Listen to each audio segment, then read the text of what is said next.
Kasama ko naman po ngayon si Ginoong Gabriel Encarnacion at mga kasama niyang construction workers. Reklamo nila ang pinapasukang kumpanya dahil sa sobrang atrasadong pasahod at kasama pa dyan yung kawalang benepisyo. Sir, magandang tanghali, ma'am. December 12 ang huli niyo pong pasahod sa inyo. Ano ang pinakalas ng pasahod na tanggap nyo? Yung sir, yung November, sir. November? Oo, pinasahod pa po kami yun. Kailan po yung, anong araw po sa November? Bali, basta yung pinakalas ng November, sir. Basta ang umpisa nang hindi po kami sumahod, sir, December 12 po hanggang until now po, sir. Okay. So, December 12, ngayon, lampas na ng February 12. So, 2 months, more than 2 months. Wala kayong walang sweldo kayo natatanggap. Delayed. Opo, sir. O, sir. 2 months. Alright. Nasa linyang telepono si Elpidio Peralta, may-ari ng New Acto Engineering Works. Magandang tanghali po, Sir Elpidio. Nakakaya niya. Ayoko yun. Nakakaya. Idolo ko yan. Sir. Idolo ko yan. Sir. Hello? Sir Elpidio, magandang tanghali po. Good afternoon, sir. Good afternoon. Opo. Okay. Papaligin yan, sir. Ako na bahala dyan mga yan. Ikaw nang bahala. Okay. Ako na, sir. Kung sa pasensya ka na. Nadili lang. Gusto kita. Idolo ko ito. Kami lagi pinakikikaw sa TV. Talaga pag nasa kotse ako. Sir, umiyak ka ba, sir? Tumatawa ka? Sinako ko na ako sa inyo. Nahawaan ako na ako. Pasensya na kayo. Hindi kita maintindihan, sir. Wala ko naintindihan sa mga sinasabi niyo, sir. 83? 82. Okay, sige po. Kung ganun po, sir, hindi ko na ipupush pa at hindi na kita pagagalitan. Baka mamaya atakihin ka pati, kasalanan ko pa. Pero, sir, mamaya, sir... Salamat, Idol. Salamat, Idol. Yes, sir. Sir, pero sir, mamaya, magsisweldo na sila. Tama, sir? Hindi ngayon. Baka bukas pa lumabas ang koleksyon ko. Dito ko Tagaytay, sir, Tagaytay ka? Ako dito, nagpapalp ng koleksyon doon sa trabaho nila. Ano po, nagpapa-post sa eleksyon? Nagpapalo up ng koleksyon. Nagpapalo up ng koleksyon. Okay, sige po. Sige, sir, Nadili lang kasi Nadili lang kasi release ng koleksyon namin. Opo. Ay, hindi naman ako ganyan na din ngayon lang nangyari sa kumpanya namin may ganyan. Opo. Hindi nangyayari yun. Tanong mo sa kanya ngayon lang nangyari yan. Ngayon ba nangyari daw? So, hindi lang naman sa akong kumpanyang ganyan. Marami lang nangyari kumpanya, lalo tapos ngayon. pagka matagal po, nagpapasahod na rin. Okay. Pero bukas, sir, ibibigay niyo ng sahod. Pag na-release yung koleksyon na bukas, masisuldo sila. Teka muna. Magkano yung ma-release na koleksyon bukas, meron silang sweldo. Sir, sandali lang, sir. Paano kung sabihin mo ang nirelease na collection lamang is piso? Di, paghati-hatian yung piso, tig 1 sentimo sila. Hindi naman. Hindi, sir, dapat meron kasiguraduhan na by hook or by crook, come what may, bukas magsasahod sila, makukuha nila yung kanilang 2 buwang sweldo. Hindi ganito. Opo. Kasi pag halimbawa nasingil ko yung cheque bukas, kung kasi ang release ng cheque ng SM, Martes or Biyernes.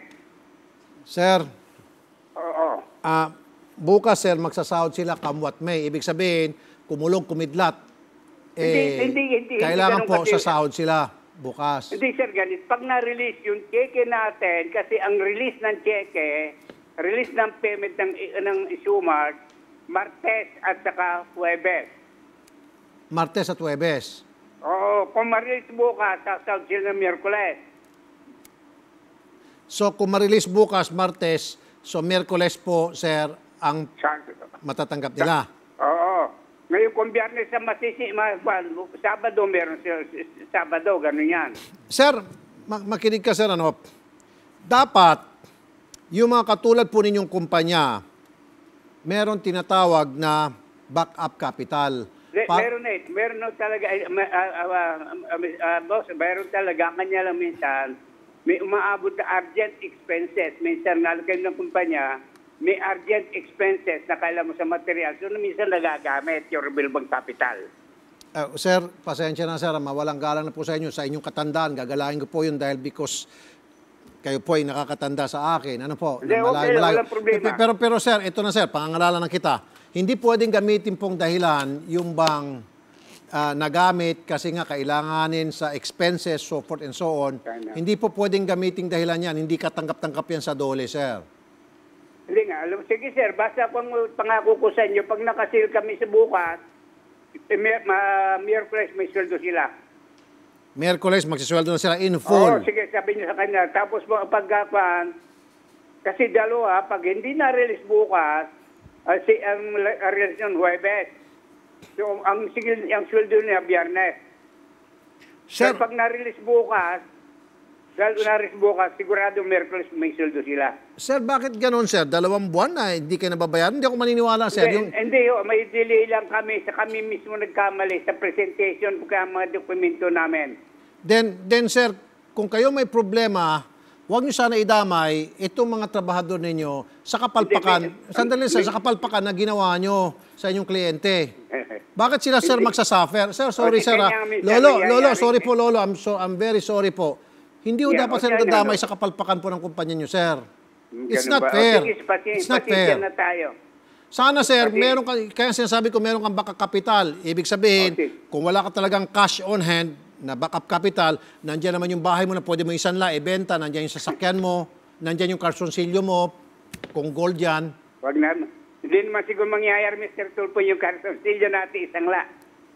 Sir, naging sarcastic lang ako kasi medyo naasa na po ako, sir. Pasensya na, sir, ha? Pasensya na po. Hindi naman siguro abutin na gano'n. Sir, kasi naawang-awa po ako sa kanila kasi I'm trying to put myself in their shoes, sir. Paano, sir, kung ako'y nasa kalagayan nila na 2 buwan na sila nagugutom? Alam nyo naman yan. Tanong sa kanila, ngayon lang yung nangyari sa kanila. Sandali lang, sir, ha? Sandali lang, sir, ha? Kanina ka pa ngayon lang nangyari. Sir, ngayon lang doon nangyari. Magsalita ka. Palagi na lang ganyan po ang ginagawa nyo, sir. Nangangako kayo. Tapos hindi nyo naman po tinutupad. Doon nag-umpisa pa. Palagi nyo lang Sir, sinasabi sandali lang, yan, sir. sir. Pasalitan natin siya, sir. Sige. Palagi nyo lang sinasabi, sir. Ganyan, buhat pa noon. Nagtitis lang po kami. Hanggang ngayon po. Kaya nagsawa na rin po kami sa kakapangako nyo. Kaya po nagpatulong na kami po kay Sir Tulpo. Para matugunan po namin yung inasam-asam namin na makakaw namin pamilya namin. Na wala na kami ginagastos po. Wala na kami pambayad. Sinisigil lang kami. Ginagawa na po kami sinungaling sa kakapangako nyo sa amin. Yan po ang masasabi ko sa inyo. Dapat gawin nyo naman po yung para sa amin. Hindi lang po yung para sa inyo kasi nagtatrabaho naman po kami mayos po sa inyo. Sir, yan lang po ang masasabi ko sa inyo. Alam mo, sir, makinig ka. Ako naman, sir, ano po? You're at the sunset of your life. Kung ako sa'yo, magpakabait ka na dahil malapit-lapit ka na, sir. Hindi Dapat nagsisisi ka na, sir. Hindi ka na gumagawa ng kung ano ng kalokohan kasi nungalingan. Hindi, wala akong ginawang kalokohan na ngayon lang nangyari. Sir, you're a liar. I'm sorry, sir. I'm sorry. Kasi nakikita ko to, very emotional itong sila nandito. Naluluhang iba sa kanila. Pero, sir, wala akong kanya. Magkano ba? Winnie, magkano ba sweldo nito mga ito? Sir, we're not talking about the salary, kung magkano, kung minimum wage. Ang pinag-uusapan natin sa yung delayed na sweldo. Sir, nagugutom na sila, sir. 2 weeks na silang gutom. Sige, pagwan na ito, pasuldan na dito, sige, pabalikin nyo ang salary ito, pabalikin nyo sa amin. Kasi sir, ito lang, sir. Let me warn you, sir. Kilala ko po. Sandali, sir. Kasi kung hindi ka titigil sa kaapi sa iyong empleyado, ako po mismo, kakausapin ko yung inyo pong kliyente, may kakilala po ako dyan sa inyong kliyente, nasasabihin ko, i-cancela na po ang contract sa inyong kumpanya. I'm telling you, sir, gagawin niya ng kliyente ninyo. Kasi yung kliyente niyo po ni sir, hindi na kukonsintihin yung ginagawa niyong pang-api sa kanilang mga empleyado.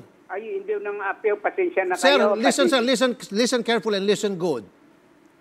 Pagkatapos nitong programang ito, I'll tell you, tatawagan ko kataas-taas na kakilala ko sa kliyente ninyo para sabihin ko, kansilahin po yung kontrata ninyo. Huwag naman. Kahit tumutulong kayo sa tao, alam ko tumutulong kayo. Ay, lang pagkakamali ko. Pabalikin nyo siya Miyerkules. Pangako ko sa sweldo sila. Miyerkules. In full. O, Miyerkules. Pasweldo ko. Pag lumabas yung check namin bukas siguro Miyerkules. Papunta nyo sa akin. Hindi kaya sa nagastos mo yung pera nila? Hindi kaya? Hindi ko gumagasto. Alam nila. Wala akong ginagasto pera nila. Nagkaroon ng problema ako sa kumpanya. Pero pabalik nyo sa akin ng Miyerkules yan. Miyerkules, pasusildong ko lang yan. Okay, sige, pagbigyan kita, sir, just because nakakatanda ka Sige, sa akin. sige. Hindi, walang problema yun. Basta obligasyon kayo ng Master Tulfo. Obligasyon ko yan. Okay, sir, makinig ka lang, sir, ha, para lang sa kalaman mo at sa lahat ng mga katulad mo. Nasa linyang telepono si Ginoong Joseph Acosta, Senior Labor Relations. Magandang tanghali po, Sir Joseph Acosta. Sir Joseph? Yes. Good afternoon, sir. Sir, pangaralan nga natin itong mga employer tulad nitong si amo na, pangalan? Si Mr. Peralta, na dapat po hindi pwedeng gamitin ng dahilan na delayed ang bayad ng kanilang kliyente o hindi pa nakakolekta para hindi makapagsahod yung kanilang mga empleyado, di ba, sir? Tama yan, sir. Hindi po yan rason po. Oh. Kasi, sir, lumilitaw na pumalpak ata sila sa submission ng mga proper documents na required ng kliyente para mabayaran. Ngayon, sir, yung kapalpakan nila, pinapasa nila, pati itong mga empleyado, nagsasuffer. Di ba, sir? Bawal yun. Yes po, bawal yun kasi service rendered po yan, sir. Pinagtabahuan ng mga tao yan. Dapat on time ang ang sweldo niyan. At saka, sir, yung mga employer na palaging delayed magpasahod sa kanilang mga employee, meron bang kaparusahan yan, sir? Kung Pwede, palagi sir, na lang? pwede. Subject for inspection dapat yan sila, sir. Good. Oo. Tapos, paano, sir, kung pwede makapasyal dito yung mga empleyado nila, ano lang, kahit ang tawag niyan yung autonomous letter lang o anonymous letter. Hindi, sir. Lantaran na to. Bakit tayo anonymous? Hindi naman tayo takot sa kanya. Sige, sir. Kahit isabihin mga pangalan nila, ilista nila mga pangalan nila para mapuntahan ka agad yan. Okay, sige po. Salamat po, sir, Sir Joseph. Yes, sir. Yes, sir po. Magandang tanghali po. Okay, so, Sir Peralta, Sir Elpidio, bukas, sir, Miyerkules ka mo, tama? Ako punta ko sa sama ko para mapasweldo ko sila. In full. Sige, basta lumabas yun, pangako ko ako nangangako sa inyo. Good. Sige po, sir. Yan ang planning ko sa inyo. Sige. Pag lumabas yung bagon, basta isulong ko lang maski pa paano para matapos ang problema. Very good. Sige. Salamat po, sir, Salamat po, salamat. Ganito pong gagawin natin. Miyerkules. Sasahod na lang kayo. Okay sa inyo yun. Opo, sir. At sisiguraduhin po namin kasi sasamahan namin kayo. Pero tatawagan ko pa rin po yung kliyente kung totoo ang pinagsasabi nito. Kasi sa oras na nagsinungaling to, sasabihin ko na kansilan yung kanyang kontrata. Pwede naman tayo mag-request sa kliyente dahil sinisiguro ko po sa inyo, yung inyo pong kliyente, mabait yan. Hindi niya kukonsintahin na may naaping tao. Okay? Baka mamaya, duda ko, baka mamaya nagagastos lang yung pera para sa inyo Di ba? Imposible, 2 months, hindi magbibigay yung kliyente. Pero ang palusot niya, submission of documents, I don't think so. Ikaw ba maniniwala na paulit-ulit na lang? Nagsusugal ba ito? Amo niya? Balita niya? Hindi naman po namin alam, sir. Pero ang balita namin, sir, nakakakawan na po sila ng billing, sir. Pero yun lang, sir, binibitin na lang talaga nila yung sweldo namin, sir. At bakit po sa palagay niyo? Kasi po, sinasabi po na yung mga ARCNet po namin sa doon, sinasabi na nakakakuha na po sila ng billing, yung mga staff po namin. Kaya nga po, bakit nga sa tingin mo binibitin-bitin kung nakakuha na pala sila ng pera? Yun na nga po, sir, kung nakuha na po nila, sir, dapat, sir, ipasahod na sa amin. Hindi naman, sir, Kaya... Bakit nga po? Ano sa palagay niyo? Kasi ako, ang duda ko nga, sir, ito, opinion ko lamang, na baka nagagastos niya. Kaya nagtatanong ako, wala bang bisyo ito? Pagkakaalam mo, itong amo niyo. Kaya niya nagagastos yung pera siguro. Hindi ko po alam, sir, Yung kanya, kasi madalang po naman pupunta lang po doon, sir, sa Tagaytay, sir, pag yung nakikipag-meeting, sir, Okay. Doon sa Tagaytay, sir. Sige, sir. Sa Miyerkules, sir, kukolektahin natin yung mga sweldo. Okay? Salamat po, sir. Sige. Maraming salamat po, sir. Sasama po kami to make sure na makolektahin yun in full yung 2 buwan. Isang araw na lang po tayo magtiis. Opo, Please. sir. By hook or by crook, ano pa mangyari, Miyerkules magsasahod po kayo. Okay? Maraming salamat po, sir. Kasi sa akit na tulong po niyo, ako sa kliyente para masiguro. Dahil ang kliyente na magbibigay ng warning doon sa kumpanya nyo na pag hindi nyo sinahuran to, kansilado ang inyong kontrata. Okay? Opo, sir. Sige, sir. Maraming salamat Opo, po, sir. sir. Opo, sir. Maraming Salamat, salamat sir. po, sir. Pasensya na po kayo at hindi natin makuha ngayon. Pero Wednesday po, sir, ma'am. Ma'am, okay.